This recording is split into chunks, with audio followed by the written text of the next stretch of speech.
थाने सारा ने होली की घनी घनी राम राम। सोमवार की कथा सुनने वाले सारे शिव भक्ता ने मारी तरफ से घनी घनी राम राम। पापा सुनांगा सोमवार की कथा। तो भोले शंकर ने याद करके मन में पूरा श्रद्धा भाव लियागे इन कथा ने पूरी सुनियो। और कथा शुरू करने से पहला कमेंट बॉक्स में शिव गौरी को जय करो जरूर लगाइयो। बोलो शिव गौरी गणेश की जय हो। एक नगर के अंदर एक धनी व्यापारी रेम तो दूर दूर ताई बिंगो व्यापार फैलेड़ो। नगर का सारा लोग भी व्यापारी को बहुत ही सम्मान करता। वो मन को बहुत अच्छो आदमी हो, सारा के प्रति सेवा भाव रखतो, दुख दर्द में सारा की मदद करतो। सारों की होने के बावजूद भी व्यापारी के संतान को नहीं, तो संतान ना होने की वजह वो बहुत ही दुखी रहतो। वो सोचतो भी मेरी मृत्यु के बाद में मेरो सारो व्यापार कौन संभालेगो और मेरे धन को धनी कौन हुएगो। तो भी ने उत्तराधिकारी की चिंता हमेशा ही सताती रहती। तो भी व्यापारी ने एक करकनी बतायो भी अगर तू शिवजी भगवान का व्रत करे सोमवार ने तो तेरे जरूर संतान हुए। तो सुन गे वो व्यापारी पुत्र प्राप्ति की इच्छाओं सोमवार का व्रत रखने लग्यो। अब हर सोमवार का व्रत रखतो, शिव जी की पूजा करतो, कथा सुनतो, सुबह शाम शिव मंदिर जागे आनतो, शिवलिंग पर जल चढ़ानतो और शिव जी के सामने घी को दीपक जलानतो। तो यहाँ करता करता भी 2 साल हो गया। तो बिंगी भक्ति देख के माता पार्वती जी बहुत ही प्रसन्न होगी और बन शिव जी भगवान ने कहो कि स्वामी मैं चाहूँ कि थे व्यापारी की मनोकामना पूरी करो, मैं थारों वो निवेदन करूँ।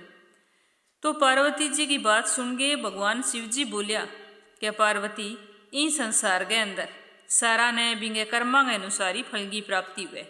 जको प्राणी जिसो कर्म करेगो बिने बिंगो फल जरूर भुगतनो पड़ेगो। अच्छो करेगो तो अच्छो मिलेगो, अगर माड़ो करेगो तो बिना माड़ो कर्म भुगतनो पड़ेगो। और ओ व्यापारी जको अपनी पूजा इतनी श्रद्धा भाव करे इंगी किस्मत में संतान सुख कौन लिखेड़ो, तो इन्हें संतान की प्राप्ति कौन ही हुए।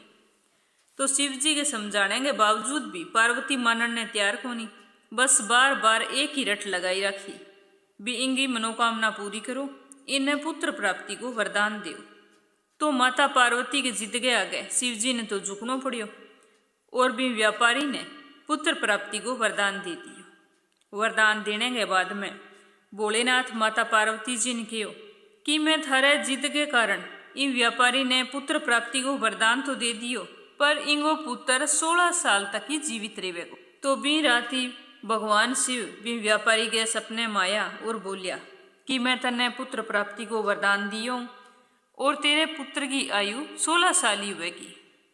तो भगवान के वरदान व्यापारी ना तो खुशी हुई और ना भी ने गम हो। अब वो सोचे भी पुत्र की प्राप्ति होगी तो अच्छी बात है, लेकिन अल्पायु हुएगो, जद हमारा सुख देखने का दिन आवेगा, जद हमारो बेटो मृत्यु ने प्राप्त हो जाएगो। पर व्यापारी शिव जी भगवान ने कुछ कौन कियो। वो पहला की तरह सोमवार का व्रत करतो रहो, विधिवत सुबह शाम शिव जी के मंदिर जानतो, घी को दीपक जलानतो, जल चढ़ानतो। यहाँ करता करता 10 महीना बीत गया। तो बिंगे घर एक बहुत ही सुंदर बालक जन्म लियो। घर में खूब खुशियाँ मनाई गई। पूरे नगर के अंदर न्यूनतो दियो, सारा भोजन पर बुलाया। पर व्यापारी के मन में ना तो खुशी ही ना कोई गम हो, क्योंकि बिन पतो भी मारो बेटो अल्पायु है। जद बिंगो बेटो 12 साल को होयो तो व्यापारी आपके साले ने बुला गे और वहाँ दोनों मामा भांजिया ने वाराणसी भेज दिया कि वो बिन पढ़ाई वास्ते ले जाओ। 4 साल बाद जद की पढ़ाई पूरी हो जाए वापिस ले आई। तो व्यापारी को बेटो आपके मामा के सागे शिक्षा खातर वाराणसी उठ गयो। व्यापारी आपके साला ने कहे गए जो भी रस्ते में जठे भी रुको तो बठे यज्ञ करता जाइयो और ब्राह्मणा ने भोजन कराता जाइयो, पूरो दान पुण्य करता जाइयो। तो सारी सामग्री व्यापारी आपके साले के सागे बेचती और वहाँ मामे भांजे ने रवाना कर दियो। ई बात को ना तो मामे ने पतो और ना भांजे ने पतो। दोनों घरों चाल पड़िया और चालता चालता एक नगर में पहुंच गया। जके नगर में भी जागे रुकिया भी नगर के ही राजा की बेटी को बिंदिन ब्याह हो। तो पूरे नगर ने अच्छी तरह सजाएडो, चारों कानी लड़ियां लाग रही, गीगा दीपक जगन लाग रहा, सजावट की चारा कानी कोई कमी कोनी। जिया ही ब्याह को टाइम हुयो तो टाइम पर बारात आ गई। पर बारात तो आ गई पर दुल्लो एक आंखों काणो। तो बिंग पिताजी ने बहुत चिंता हुई। भी अगर राजा ने ध्यान लाग गयो भी मेरे बेटे की एक आंख को नहीं तो गठे विवाह में इनकार ना कर दे, ब्याह मना तो करेगो, सागे सजा उड़ देवेगो, जके भिंगी पूरे नगर में बदनामी भी वेगी। इन तरीके वो सोचन लाग रही और चिंता में बैठ्यो तो बिंगो ध्यान एकदम व्यापारी के बेटे का नहीं गियो। तो वण सोचो भी वो बहुत सुंदर लड़को है, तो इन्हें मेरे बेटे का कपड़ा पर आगे दुल्हो बना के राजकुमारियों एक बारी ब्याह करा दूं और विवाह करने के बाद में इन खूब सारो धन दे के विदा कर देशूं और राजकुमारी में मेरे बेटे गला रे आप घरे ले जीशूं। तो इन तरीका सोच विचार करके एर दुल्हे को पिताजी व्यापारी के साले कन गयो और जागे पूछो भी थारे सागे कौन है। जन वो कह भी यो तो मेरो वाणज्यू है, इन पढ़ाई वास्ते मैं लेके जान लाग रही हूँ। तो वो कह भी मेरो एक काम कर दियो थे, मेरो बेटो एक आँख काणो है और राजा की बेटी सागे ब्याह तय हो गयो, पर अब मन ही बात को डर है भी जब राजा ने ध्यान लाग जेगो तो वो विवाह मना कर देगो, सागे माने सजा देवेगो। तो थे यहाँ करो थारे बाणजे ने दुल्हो बना के अभी राजकुमारी सागा फेरा दिरा दियो, जको भी राजा धन देवेगो मैं सारो धन थाने दे देशू। तो मामा ने तो धन मिलन की बात सुनी जी, तो मामो तो धन गो लालची, धन की बात सुनता ही अरबन फट देने सी ब्याह का तरह हाँ कर दी और आपके भाणजे ने कह दियो और दूल्हे का वस्त्र लिया के आपके भाणजे ने परा दिया, पर आगे राजकुमारी सागा भी फेरा करवा दिया।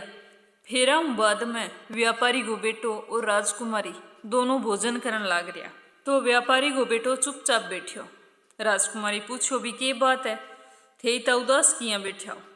तो वो तो साची बात ने छुपा कौन क्यों, बन राजकुमारी ने सारी बात बता दी और के भी मैं तो 4 साल वास्ते वाराणसी पढ़ने वास्ते जान लाग रही हूँ, अब जके के सागे तेरी विदाई वेगी, वो आदमी एक आंखों काणो है।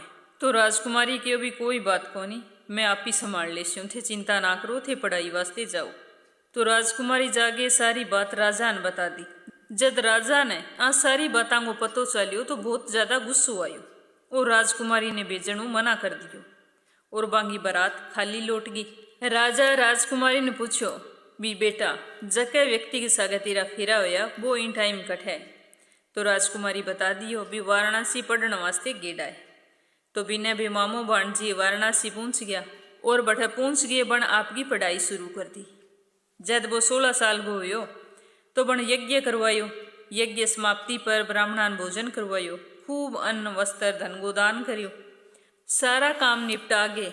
रात ने जब वो सोयो तो शिवजी के वरदान के मुताबिक बिंगा 16 साल पूरा हो गया। तो बिंगो सुत्ये सुत्ये गोई जी निकल गयो। जी ही सुबह हुई तो मामो सोचन लाग्यो भी आज भाणजो उठ्यो कोनी, वो जागे उठान लाग्यो, आवाजा लगाई तो बिंगो भाणजो तो बोले ही कोनी। बनकर ने जागे जोरों भी ना लागे, आपके भाणजे ने आवाज लगाई तो देखियो तो बिंगो भाणजे में तो जान ही कोनी, वो तो मृत पड़ियो। तो देख गेर वो तो जोर जोर रोन लाग गयो। सोचा भी जागे मेरी बहन ने बने इनके जवाब देस्यो भी भगवान ओ के करियो, अब तो पढ़ाई पूरी होगी, अब तो मैं वापिस जान वाला। तो बिंगो बुरी तरह रोनो देख के आसे पासे का सारा लोग बठे इकट्ठा हो गया और सारा दुख प्रकट करने लग गया भी बहुत बुरो होयो, बेचारो कितनी दूर उठ पढ़ने वास्ते आयो और आए बाद ओ होयो। बिंग मामा ने भी दिलासा देवे भी कोई बात को नहीं भौणी ने कोई टाल तो कौन सके, होयो तो बुरो है पर इंग अंदर आपा के कर सका। पर वो लड़के को मामो जो को तो चुप रहने को नाम ही कौन लेवे, बुरी तरह रोवे विलाप करे। तो भी टाइम ही भगवान भोलेनाथ और माता पार्वती जी जान लग रहा। तो पार्वती जी की हो क्या प्राणनाथ है, वो आदमी कितनी बुरी तरह रोन लाग रही है, मेरा उनके रोने का स्वर सुनी जाए कोनी, आप चला देखा की बात है। तो पार्वती माता एक दो बारी की जन भोलेनाथ पार्वती ले गए और आप गए दृश्य रूप गए माँ बढ़ जागे देखो। तो जागे पार्वती जी ने क्यों कहो तो भी व्यापारी कोई पुत्र है जखन मैं 16 साल की आयु को वरदान दियो, अब इन आयु पूरी होगी तो इन तो जानो ही हो। तो माता पार्वती जी तो फिर जिद लेके बैठ गई कहीं बालक ने जीवन दान दियो, अगर इनके माँ बाप ने ध्यान लगेगो तो वहां पर के बीते गई, ई बालक को बाप थारो कितो पक्को भक्त है तो थाने इन्हें जीवन दान देनो ही पड़ेगो। शिव जी भगवान पार्वती जी ने समझाने की बहुत कोशिश करी पर पार्वती जी तो मानन ने तैयार ही कोनी, क्या बस इन बालक ने जीवित करो, एक ही बात की रट लगा के बैठ गई। तो माता पार्वती के बार बार आग्रह करने पर भगवान शिव ने फिर झुकनो पड़े और भी बालक ने जीवित होने को वरदान दियो। वरदान पाता ही वो बालक जीवित होके बैठ गयो और कहने लाग्यो कि मन तो बहुत गहरी नींद आई। तो बिंगो मामो कहने लाग्यो कि बेटा इसी गहरी नींद तो दुश्मन नहीं ना आवे, अब तेरी पढ़ाई खत्म होगी, अब ज्यादा अठा कौन रुका, आपा आज ही आपने घर ही चलांगा। तो दोनों मामो बांझो बठू चाल पड़िया। चालता चालता भी नगर में जागे पहुंच गया जठ बिंगो ब्याह हुयो। बठे जागे अभी नगर में यज्ञ आयोजन फेर करियो। जद बे मामो बांझो यज्ञ करन लाग रिया तो बठो ही वो राजा की नहीं जान लाग रियो। तो राजा यज्ञ देखियो तो सोचो भी चलो 2 मिनट जागे आऊं। तो बठ जागे वन पर बैठ गयो। बन भी लड़के ने भी मामे ने देखा तो पहचान लिया भी ए दोनों तो राजकुमारी के विवाह मायड़ा। कठे ओ लड़को ही तो मेरो जवाई ना हुए। तो वहां दोनों ने ले गई राजा महल में आ गयो और बाद में राजकुमारी ने बुलाई। तो राजकुमारी देख के बहुत ही ज्यादा खुश हुई और आपके पिताजी ने बतायो भी हाँ इंगे सा गई मेरो विवाह हुयो। तो राजा कई दिना तक वन महल में रखा, खूब बांगी खातिरदारी करी। बियों बाद में खूब सारो धन दाई जो दे गए राजकुमारी ने बिंगसागा विदा कर दी। तो व्यापारी को बेटो और बहू हर बांगो मामो बे सारा नगर का नहीं चाल पड़िया। बिन्ने बांगे घर में व्यापारी और बिंगी पत्नी दोनों बेटे की प्रतीक्षा करा। तो बा सोच रखो अगर आपन आपने बेटे की मृत्यु को समाचार मिलियो तो आपा दोनों प्राण त्याग देस्या, जीने की कोई इच्छा को नहीं बाद में। इन तरीका हूँ एक एक करके दिन निकालन लाग रहा, बहुत ही उदास मन बैठिया। तो बने अचानक गाँव वाला की आवाज सुनी जी के मालिक मालिक बाहर आओ, देखो कौन आया है, थारो बेटो आ गयो और सागे बहू भी ले गए आयो है। तो इन तरीके को समाचार मन सुनी जो तो वे बहुत ही ज्यादा खुश होया और जल्दी से आपकी पत्नी ले गए ए नगर के द्वार पर पहुंचा। तो देखा बंग बेटो और बहू बटे खड़िया। तो देख के दोनों पति पत्नी बहुत ही ज्यादा खुश हुआ। पूरे नगर में फिर खुशियां मनाई जी। और व्यापारी की पत्नी बहुत ही राजी मनु आपके बेटे बहू ने बधार के घरे लेगी। अब तो व्यापारी बहुत ज्यादा खुश हो आराम सामने सो गयो। जिया ही व्यापारी नींद आई तो शिवजी भगवान आगे सपने में दर्शन दिया और कियो कि मैं तेरे सोमवार के व्रत करनू और बिंगी व्रत कथा श्रद्धा भाव सुनना प्रसन्न होगे और तेरे बेटे ने लंबी आयु प्रदान करी। तेरी कुंडली में कोई संतान को योग को नहीं हो, पर मैं तेरी पूजा पाठ और भक्ति हूँ प्रसन्न होगी। पहला तो तन संतान को वरदान दियो और भी हूँ बाद में अब बिंगी लंबी उम्र को वरदान दियो। तो जिये ही व्यापारी आपके बेटे की लंबी आयु के बारे में सुनियो तो बहुत ही ज्यादा खुश हुयो और भगवान को धन्यवाद करने लग गया। तो बोले शंकर तो बिना आशीर्वाद देके अंतर ध्यान हो गया। जिये ही सुबह हुई तो व्यापारी बहुत ही खुश हो गए। आपकी पत्नी ने सपने की सारी बात बताई और क्यों भी आपनो पुत्र और बिंगी लंबी आयु बिंगो आरोग्य जीवन सारों की बोले शंकर की कृपा है। तो आपा सारी उम्र जीते जियांगा भगवान बोले शंकर को व्रत रखांगा और श्रद्धा भाव कथा सुनी करांगा। तो साचो शिव भगत होने और सोमवार का व्रत करणु व्यापारी ने आपके जीवन का सारा सुख मिलिया। तो इन प्रकार अगर कोई भी आदमी सोमवार को व्रत विधि पूर्वक करे और व्रत कथा सुने तो बिंगी सारी मनोकामना जरूर पूरी वे। भोलेनाथ की आशीर्वाद वो आपके जीवन के सारे सुखों को भोग करे। तो आई सोमवार की कथा सुन के थाने किया लगियो कमेंट बॉक्स में जरूर बताइयो। और सागा ही अगर थे चैनल ने सब्सक्राइब ना करियो है तो जरूर करियो। कमेंट करके वो भी बताइयो कि राजस्थानी में आ कहानी थाने किया लगी। भगवान शंकर और माता पार्वती थारी सारी मनोकामना पूर्ण करे। कल फिर मिलांगा एक नई कहानी के सागे। थाने घणी घणी राम राम।